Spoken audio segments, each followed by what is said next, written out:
में तो साक्षात उसके घर घर में पूजा जाता है।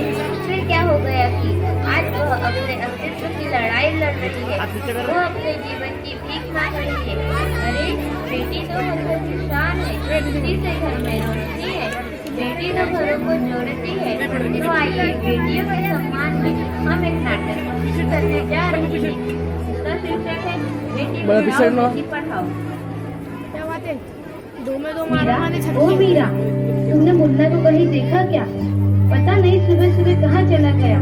अभी उसने कुछ खाया भी नहीं, दूध भी नहीं पिया और स्कूल जाने की तैयारी भी तो करनी है। पेपर पढ़ना उल्टा। मैंने तो मुन्ना को नहीं देखा।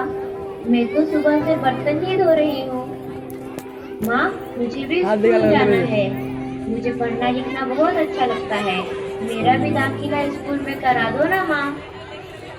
ए छोरी, बड़ी है स्कूल जाने वाली, घर के काम काज अच्छे से सीख ले।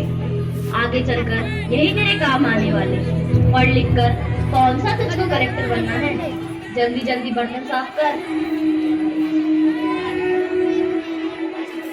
माँ जी, मीरा को भी स्कूल में दाखिला दिला दीजिए ना।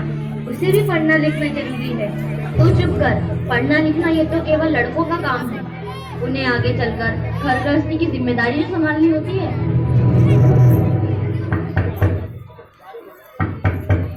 अरे क्या हो रहा है? कौन किसकी जवाबदारी संभाल रहा है? और हमारी मीरा बेटी क्यों रो रही है? देखिए ना डॉक्टर दीदी, दादी मुझे स्कूल ही जाने नहीं देती। कहती है तुझे पढ़ लिख कर क्या करना है, आगे चल के चूल्हा चौका ही तो संभालना है। अरे यह तो बहुत गलत बात है। क्या आपको नहीं लगता कि हम बेटियां भी पढ़ लिख कर आगे बढ़े? आज समाज बहुत आगे बढ़ गया है माँ जी। आप किस दुनिया की बात कर रही है? हम 21वीं सदी में जी रहे हैं। मैं आज ही टीचर दीदी से बात कर मीरा का दाखिला स्कूल में कराती हूँ। और हाँ, मैं तो यहाँ इसीलिए आई थी कि मुन्ना को पोलियो ड्रॉप दिया कि नहीं। जगह जगह इसके कैंप लगे हैं। अच्छा हुआ बहन जी आप आ गए। अब मुन्ना को पोलियो ड्रॉप भी दे देंगे और मैं इसे स्कूल भी पहुंचा दूंगी। अच्छा मीरा, अब तुम रोना नहीं, तुम जरूर स्कूल जाओगी और एक दिन पढ़ लिख कर मेरी तरह बहुत अच्छी डॉक्टर बनोगी। ठीक है बेटा?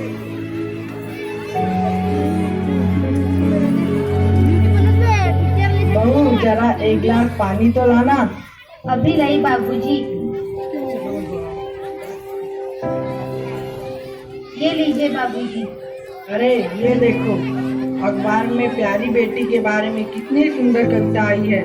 आओ मैं तुम्हें यह कविता पढ़कर सुनाता हूँ। कहती बेटी बाग पसार, मुझे चाहिए प्यार दुलार। बेटी की अनदेखी क्यों करता है निष्ठुर संसार। सोचो जरा हमारे बिन बसा सकोगे घर परिवार। गर्भ से लेकर यौवन तक मुझ पर लटक रही तलवार। मेरी व्यथा वेदना का अब तो स्थायी उपचार। जब माई जग में न होगी तो तुम जन्म किससे पाओगे। जब बहन न होगी घर आंगन में तो किससे रूठोगे, किसे मनाओगे। जब दादी नानी न होगी तो तुम्हें कहानी कौन सुनाएगा।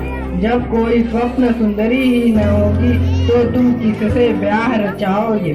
जब घर में बेटी ही न होगी तो तुम किस पर लाड लुटाओगे। जिस दुनिया में स्त्री ही न होगी उस दुनिया में कैसे रह पाओगे। जब तेरे घर में बहू ही न होगी तो कैसे वंश आगे बढ़ाओगे। नारी के बिन जब सुना है तुम ये बात कब समझ पाओगे। हाँ तो भाग्यवान, कैसी लगी यह कविता, है ना मजेदार? काहे की मजेदार कविता मुझे नहीं आई पसंद। अरे कोई घर में है क्या? आइए आइए टीचर दीदी, हम आप ही का इंतजार कर रहे थे। हाँ, जरा मैं कुछ दिनों के लिए बाहर चली गई थी, इसलिए यहाँ नहीं आ पाई। डॉक्टर बहन जी कह रही थी आपने मेरा कभी तक दाखिला नहीं कराया। ये तो बहुत होनहार छात्रा है, हमेशा अच्छे अंक लेकर उत्तीर्ण होती है। हाँ, मैं भी तो यही चाहती हूँ कि मेरा स्कूल जाए, खूब पढ़े, पर मेरी यहाँ सुनता कौन है। हाँ हाँ, खूब पढ़ाओ लड़की को और बाहर भेजो। जब कुछ गलत सलत हो जाएगा ना तो मुंह छुपाने की भी जगह नहीं मिलेगी। अरे माँ जी, आप कहाँ की बात कहाँ लेकर बैठ गए? मीरा को 10वीं तक तो पढ़ाई पूरी करने में दीजिए। आगे की पढ़ाई के बारे में बाद में सोचेंगे। हाँ टीचर दीदी, हम मीरा को अवश्य स्कूल भेजेंगे। मैं उसे मेरे जैसा अनपढ़ नहीं रहने दूंगी, उसे खूब पढ़ाऊंगी। कल मीरा को तैयार रखना, मैं उसे लेने आऊंगी। सही कहा ना मैंने? हाँ बेटा, बिल्कुल सही कहा। मैं तो सर से कह रहा हूँ कि मीरा को भी स्कूल जाने दो। प्रणाम बेटा।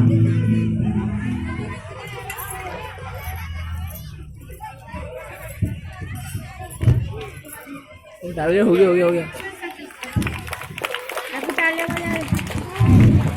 आता तो ड्रामा झालाय, त्यासाठी अली खान यांच्याकडून 50 रुपये बक्षीस